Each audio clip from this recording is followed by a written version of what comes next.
Whoa, okay, so the Raps pretty much slapped Minnesota on Wednesday. That was a pretty convincing win, and they did it at home again. I mean, seriously, that's three, I think maybe four home wins in a row, and that's, I think, Toronto's longest home winning streak of all season.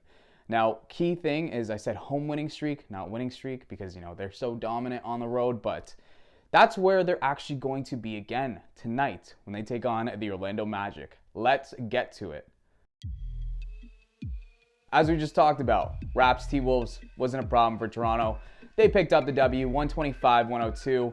Gary Trent Jr., 29 points. Pascal Siakam, Point Siakam with a triple-double.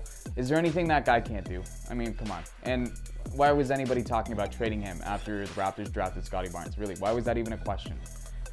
And now people are talking about maybe like in the offseason trading OG. Come on, no, we're not doing that, okay? The Raptors are doing so well. And I mean, it's because this team has started to figure out what its stride is, and we can't discount that. This was a quick rebuild.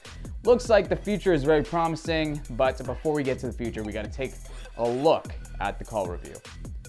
I was 2 for 3, right about the money line, right about the spread, and just a 3-pointer away from going 3 for 3. As a result, I'm now 107-96. Okay, now we can turn our attention to the future. Tonight, the Raps are back on the road. They're home away from home.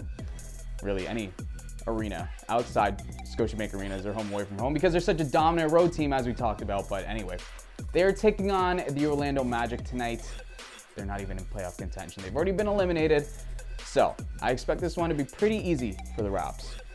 Odds makers have set the spread at 10 and the total at 218.5. I'm going to go with the Raps to win and cover.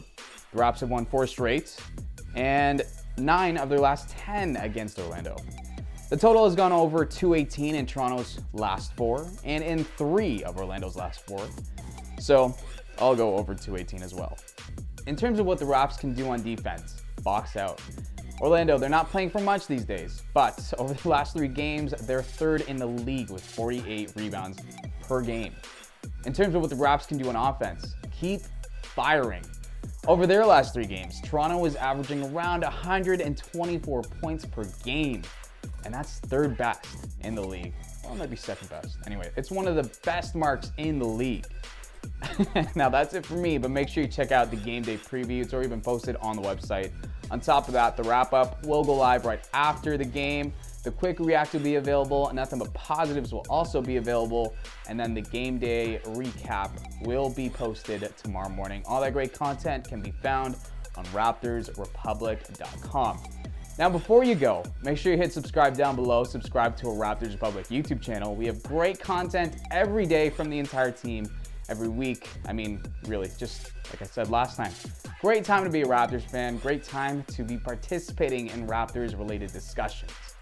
Now, before I go, we got to address the next opponent, and that's going to be the Miami Heat. Kyle Lowry finally makes his long-awaited return to Scotiabank Arena, and honestly, it's long overdue.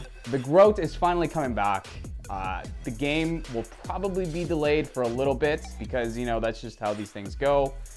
But it couldn't happen to a more valuable player, a more likable player. The most important person, I think at least, or one of the most important people in Toronto Raptors history.